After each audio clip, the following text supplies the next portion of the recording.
ఇప్పుడు చాలామంది నోటు వెంట వినపడుతున్న మాట ఏంటంటే, ఒక మాట వినపడుతుందండి. ఎక్కువగా దాని మీద ప్రధానంగా చర్చ జరుగుతుంది. జగనే గెలవాలని కొన్ని వర్గాలకు సంబంధించిన ప్రజలు కోరుకుంటారట. జగనే గెలవాలి అని కొన్ని వర్గాలకు సంబంధించిన ప్రజలు కోరుకున్నారు. ఎవరా ప్రజలు? అసలు ఎవరు జగన్ గారిని గెలవాలనుకుంటున్నారో, ఇది ఎంతవరకు వాస్తవం అనే దాని మీద ఈ వీడియో ఉండబోతుంది. కాబట్టి ఖచ్చితంగా మీకు నచ్చుతుందని అనుకుంటున్నాను. ఫస్ట్ అయితే కనుక లైక్ చేయండి. ఎక్కువ మందికి, తెలియని వాళ్ళకి తెలుస్తుంది. మీరు లైక్ చేయడం ద్వారా ఇన్ఫర్మేషన్ ఎక్కువ మందికి షేర్ అవుతుంది. కానీ మీ బాధ్యత లైక్ చేయండి. అంతేకాదు నాకు కూడా మోటివేషన్గా ఉంటుంది. కొత్తగా మన ఛానల్ ఎవరైనా చూస్తే పక్కగా సబ్స్క్రైబ్ చేయండి. మీ అమూల్యమైన అభిప్రాయాన్ని కామెంట్ రూపంలో తెలియజేయండి. మీరేమనుకుంటున్నారు? అసలు జగనే గెలవాలని వాళ్ళు కోరుకుంటున్నారు. మీరేం కోరుకుంటున్నారు? కామెంట్ రూపంలో తెలియజేయండి.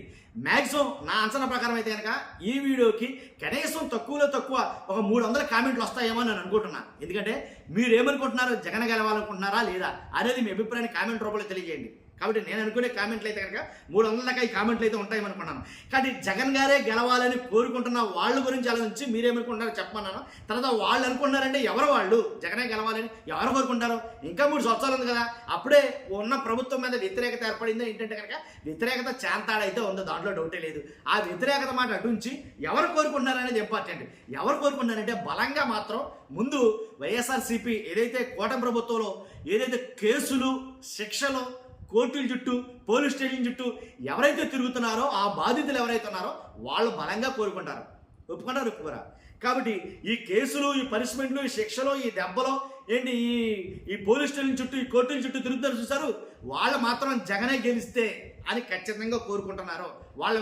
వాళ్ళలో ఎవరిని కదిలించినా సరే జగన్ ప్రభుత్వం వస్తుంది, అప్పుడు చూస్తాం మీ గొడవ. జగన్ ప్రభుత్వం వస్తుంది, అప్పుడు తెలుస్తాం మీ గొడవ అనే మాటలు వినపడుతున్నాయి. దాని అర్థం అదే, జగనే గెలవాలని వాళ్ళు కోరుకుంటున్నారు బలంగా. వాళ్ళు కోరుకుంటున్నారంటే పోనీ వాళ్ళంటే ఏదో తప్పులు చేశారో, లేకపోతే పనిష్మెంటో, లేకపోతే శిక్షో, లేకపోతే అక్రమ కేసులో, అక్రమ బనాయింపులో, లేకపోతే అక్రమంగా వేధించడమో ఇలాంటి ఏవో జరిగినాయి. కాబట్టి వాళ్ళు కోరుకుంటున్నారంటే ఒక అర్థం ఉంది. కానీ మిగిలిన వాళ్ళు, నేను చెప్పబోయే వాళ్ళు ఎందుకు కోరుకుంటున్నారనేది మీరే చెప్పాలి. ఎందుకంటే ఎమ్మెల్యేలు, మంత్రులు సర్లే, ఎమ్మెల్యేలు, మంత్రులు అంటే కనుక వాళ్ళకు కూడా కేసులు ఉన్నాయి, వాళ్ళ మీద కూడా అక్రమ కేసులు అవి ఉన్నాయి. తర్వాత రాజకీయంగా వాళ్ళకు ఒక మనుగడ కావాలి కాబట్టి జగన్ గారు గెలవాలని కోరుకుంటారో, వాళ్ళు కూడా తీసే సర్లే. కానీ మరి వాళ్ళు కోరుకుంటారో కూడా ఒక అర్థం ఉంది. కానీ విద్యార్థులు కూడా కోరుకుంటారంట జగనే గెలవాలని. ఎందుకని అంటే కనుక ఫీజు రియంబర్స్మెంట్ వాళ్ళకి అందట్లేదట. సాంఘిక సంక్షేమ శాఖలో ఏవైతే హాస్టల్స్ ఉన్నాయో అవి వాటి నిర్వహణే సరిగా లేదని అంటున్నారు. తర్వాత ఏదైతే కనుక ఇది మెడికల్ కాలేజీలు ప్రైవేటీకరణ వాటి విషయంలో కావచ్చు, అలాగే విద్యార్థులు ఫీజు రియంబర్స్మెంట్లో కావచ్చు, ఇలాగ ప్రతి దాంట్లో విద్యార్థులు కూడా చాలా మట్టుకి జగన్ గారి హయాంలోనే బాగుంది. ఇప్పుడైతే కనుక చాలా ఇబ్బందులు అయితే కనుక మేము ఫేస్ చేస్తాం. చాలా చోట్ల తినే ఆహారం బాగోక కలుషితం అయిపోయి చాలా హాస్టల్స్లో కావచ్చు, స్కూల్స్లో కావచ్చు, ఎక్కువగా హాస్పిటల్లో జాయిన్ అయినటువంటి సంఘటనలు కనుక చూస్తున్నారు. అర్థమైందిగా? కాబట్టి ఆత్మహత్యలు కావచ్చు, లేకపోతే ఆత్మహత్యలు చేసుకోవడం కావచ్చు, ఇలాంటివి కొన్ని జరిగాయి, కొన్ని సంఘటనలు. కాబట్టి దానివల్ల వాళ్ళు అనుకుంటున్నారంటే కనుక అదొక విధానం. పోనీ తర్వాత ఇంకా బలంగా ఎవరు కోరుకుంటున్నారంటే కనుక ఏదైతే కూటమి ప్రభుత్వం అధికారంలోకి రాగానే వైఎస్ఆర్సీపీ అధినేత జగన్మోహన్ రెడ్డి గారు తీసుకొచ్చిన కొన్ని సంక్షేమ పథకాలు కావచ్చు, లేదా కొన్ని వ్యవస్థలు కావచ్చు, వాలంటీర్ వ్యవస్థ, గ్రామ సచివాలయ వ్యవస్థ, ఇలాంటి వాళ్ళు అంటే వాళ్ళ ఉద్యోగాలు పోయిన చూశారు, వాళ్ళు బలంగా కోరుకుంటున్నారట. నిజంగా ఎవరు వాళ్ళు? వాలంటీర్లకు సుమారుగా 1,50,000 మంది చిల్లర ఎంతో వాలంటీర్లు తీసేశారు. వాస్తవంగా ఎన్నికలకు ముందు వాళ్ళకు ఒక బలమైన హామీ ఇచ్చారు. ఏమని? మీ ఉద్యోగాలు ఏం ఉద్యోగాలు రమయ్య? గోను సంచులు మోసుకునే ఉద్యోగాలు.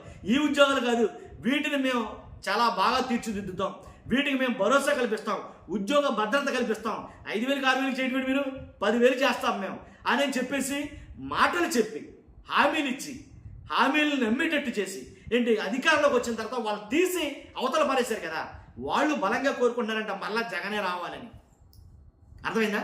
గ్రామ సచివాలయ వ్యవస్థ దానికేమైంది ఉంది కదా, వాళ్ళ ఉద్యోగాలు వస్తూ ఉన్నాయి కదా అని అంటే కనుక గ్రామ సచివాలయ ఉద్యోగుల్ని సచివాలయ ఉద్యోగులుగా కాకుండా ఏదో అటెండర్లాగా, లేకపోతే ఏంటో వాళ్ళ ఉద్యోగాలకు అసలు సరైనటువంటి ఒక పని విధానం అనేది లేకుండా దేనికి పడితే దానికే వాడతాం ఏంటి. కాబట్టి ఇలా కొన్ని విధానాలు అయితే జరుగుతున్నాయి. దాంట్లో కూడా వాళ్ళకు కూడా చాలా లోటుపాట్లు అనేవి ఉన్నాయి. కాబట్టి వాళ్ళు కూడా బలంగా కోరుకుంటున్నారు. వాళ్ళు కూడా ధర్నాలు అయ్యి చేస్తున్నారు అప్పుడప్పుడు. అర్థమైందో లేదే మీకు? తర్వాత సచివాలయ ఉద్యోగులు కావచ్చు, వాలంటీర్లు కావచ్చు, వీళ్ళంతా బలంగా కోరుకున్నారు. వీళ్ళతో పాటు నిరుద్యోగులు యాడ్ అయ్యారు. ఇప్పుడు నిరుద్యోగులు ఏదైతే ఇస్తా అన్నారో అడిగారు. కాబట్టి వాళ్ళకి ఇస్తానన్న ఏదైతే జీవోలు ఉన్నాయో అవన్నీ కూడా వాటన్నిటి విషయమై ఉద్యోగులు మాత్రం చాలా తీవ్రమైన ఆందోళనలు ఉన్నారు. వాళ్ళు ఏదంటే ఇస్తామన్నది ఏదో ఒకసారికి ఇచ్చి ఏదో మొక్కు తుడిపోయినది ముఖం తుడి చేసినట్టు ఇలాంటివన్నీ కూడా.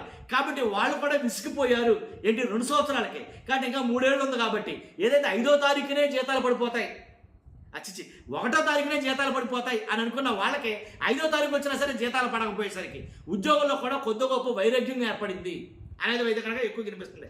వాళ్ళంతా ఒక ఎత్తు, సామాన్య ప్రజలు కూడా కోరుకుంటున్నారంట. ఎందుకని సంక్షేమ పథకాలు, మరి ముఖ్యంగా సంక్షేమ పథకాలు ఖచ్చితంగా పేదోడి జోబులో డబ్బులు ఏదో పథకం రూపంలో చేరేవి. 5 ఏళ్ల జగన్ కాలంలో ఏదో పథకం రూపంలో పేదోడి జోబులో డబ్బులు అయితే పడతా ఉండేవి. వాటి వల్ల అతనికి కొనుగోలు శక్తి ఉండేది కాబట్టి అతను ఎదరికి మూవ్ అయ్యేవాడు అనేది వాళ్ళకు బాగా గుర్తెరిగారు కాబట్టి ఇప్పుడు అవి లేవు కాబట్టి దానివల్ల ఎక్కువగా ఆలోచిస్తున్నారు అనే మాట వాస్తవమే. తర్వాత రైతులు ఏదైతే నిన్న మొన్న జగన్ గారి పర్యటనలో చూస్తే కనుక అది మొన్న జరిగిన ఆ పర్యటననే కాదు, కృష్ణా జిల్లా పర్యటననే కాకుండా ఇంతకుముందు జరిగిన 5-6 పర్యటనలు చూసినా సరే ఎక్కడికి వెళ్ళినా సరే రైతులు కావచ్చు, అలాగే ఆ ప్రాంత నియోజకవర్గ ప్రజలు కావచ్చు, జగన్ గారు కూడా తండోపు తండాలుగా వస్తున్న జనం చూస్తే అనుకోవచ్చు ఖచ్చితంగా జగనే గెలవాలని కోరుకుంటున్నారని. జగన్ గారికి కూడా వచ్చే జనం జగన్ గారికి బ్రహ్మరథం పడటం చూడవచ్చు. ఖచ్చితంగా జగన్ కావాలి, జగన్ గారే గెలవాలని వాళ్ళు కూడా కోరుకుంటున్నారని. కానీ రైతుల్లో ఎక్కువగా చర్చ ఏంటంటే ఇన్పుట్ సబ్సిడీ లేదు, ఇన్సూరెన్స్ కట్టుకున్న వాడికి కట్టుకున్నట్టు లేకపోతే లేనట్టు, ఇన్సూరెన్స్ లేదు. తర్వాత ఏదైతే అన్నదాత సుఖీభావ అన్నారు, అది అన్నారు, ఇది అన్నారు, తీరా చూస్తే కొంతమందికి 5,000 అన్నారు, కొంతమందికి ఇది అన్నారు. ఏది సక్రమంగా అయితే జరగట్లేదు. యూరియా కోసం బారులు తీరి నిలబడిన సంఘటనలు 5 సంవత్సరాల తర్వాత మొదటిసారి జరిగాయి. మళ్ళీని యూరియా కోసం రాత్రింబవళ్ళు ఏంటి అగచాట్లు పడి పడిగాపులు పడి రైతు ఆ యూరియా బత్తా కోసం ఎదురు చూసిన సంఘటనలు అయితే జరిగాయి. కాబట్టి రైతులు కూడా విసిగిపోయారు, ఖచ్చితంగా జగనే కావాలని అనుకుంటున్నారని చాలా మంది రైతులు మాట్లాడతారు. మొన్న జరిగిన కృష్ణా జిల్లా పర్యటనలో డైరెక్ట్గా జగన్ దగ్గర రైతులే మాట్లాడారు. ఏమని? ఏమీ లేదండి, వాళ్ళు ఏదో కుర్చీ ఎక్కిదాకా ఎక్కాలి, ఏదో చెప్పారు, కుర్చీ ఎక్కిన తర్వాత అన్నీ మర్చిపోయారు, మరలా మీరే రావాలా, మీరు వచ్చిన తర్వాతే మాకు న్యాయం జరగాల అన్నట్టుగా చాలామంది రైతులు డైరెక్ట్గా పబ్లిక్గా జగన్ గారి దగ్గరే మాట్లాడటం మీరు నేను చాలామంది అయితే విన్నాం. అది జరిగింది. కాబట్టి ఉద్యోగస్తులు కావచ్చు, అలాగే మహిళలు కావచ్చు, మరి ముఖ్యంగా మహిళలు ఏదైతే ఒకటి ఆశపడి ఓట్లేశారో లేదా వాళ్ళు ఆశపడ్డారో వాళ్ళు అనుకున్నట్టుగా అయితే జరగలేదు. చాలా మట్టుకి ఇప్పటికే 2 సంవత్సరాలు కాబోతుంది, ఇంకా వాళ్ళ అన్నయ్య ఇంకా చేయలేదు. ఏదైతే 1800 నెలకి ప్రతి మహిళకి 1800 రూపాయలు చెప్పిన మేము ఇస్తామని అన్నారో అది ఇప్పుడు దాకా ఇవ్వలేదు. కాబట్టి అది వేయలేదు, కాబట్టి ఆ హామీని అమలుపరచలేదు. తర్వాత ఇంకా ఏదైతే 1800 కాకుండానో ఇక చాలా ఆ మహిళలకు అయితే కనుక చాలా కార్యక్రమాలు చేస్తామని అన్నారు కదా, అవి ఏమీ చేయలేదు. తర్వాత 50 ఏళ్ళు నిండిన ప్రతి మహిళకి ఇది పెన్షన్ అయితే కనుక యాడ్ చేస్తాం అనేది అన్నారో అది కూడా ఇవ్వలేదని వాళ్ళు గగ్గులు పెడుతున్న పరిస్థితులు. కాబట్టి అంతేకాదు ఏదైతే మహిళలపైన పెరుగుతున్న అత్యాచారాలు కావచ్చు, హత్యలు కావచ్చు, కాబట్టి వాటి మీద కూడా మహిళల్లో చాలా మట్టుకుని వ్యతిరేకత అనేది ప్రభుత్వం మూట కట్టుకుంది. దాని ప్రభావం ప్రజల్లో కనబడుతుంది ఆల్రెడీ. కాబట్టి ఇలాగండి 1, 2, 3 కాదు, ఇలాగ నేను చెప్పుకుంటూ పోతే ఇంచుమించుగా 10 వర్గాల ప్రజల గురించి మాట్లాడా. 10 వర్గాల ప్రజల గురించి.